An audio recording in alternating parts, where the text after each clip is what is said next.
नांदेड जिल्ह्यातील नायगाव तालुक्यातील नरसी येथील अपंग निवासी विद्यालयात राष्ट्रसंत गाडगे महाराज यांची जयंती मोठ्या उत्साहात करण्यात आली। प्रारंभी संत गाडगे महाराज यांच्या प्रतिमेस रामतीर्थ पोलीस ठाण्याचे सहाय्यक पोलीस निरीक्षक श्रीधर जगताप यांनी पुष्पहार अर्पण करून अभिवादन केले। मागील 15 वर्षापासून डेबुजी फोर्सचे प्रदेश अध्यक्ष कैलास तेलंग टेंभुर्णीकर हे राष्ट्रसंत गाडगे महाराज यांच्या जयंतीचे औचित्य साधून दरवर्षी वेगवेगळ्या शाळेत विद्यार्थ्यांना वही, पेन, खाऊ वाटप करून जयंती साजरी करत असल्याने रामतीर्थ पोलीस ठाण्याचे सहाय्यक पोलीस निरीक्षक श्रीधर जगताप यांनी आपल्या भाषणातून कैलास तेलंग टेंभुर्णीकर यांचे कौतुक केले आणि त्यांना शुभेच्छा दिल्या।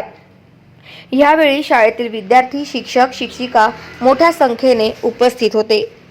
राष्ट्रसंत गाडगे महाराज यांच्या जयंतीनिमित्त सलग 17 वर्षापासून कुठलाही व्यतिरिक्त खर्च न करता गाडगे बाबा यांच्या म्हणण्याप्रमाणे मी महाराष्ट्र डेबुजी फोर्स महाराष्ट्राचा अध्यक्ष या नात्याने कैलास तेलंग टेंभुर्णीकर मी दरवर्षी वेगवेगळ्या शाळेमध्ये अपंग विद्यालय असेल, निवासी विद्यालय असेल, जिल्हा परिषद असेल, अशा सर्व शाळांना मी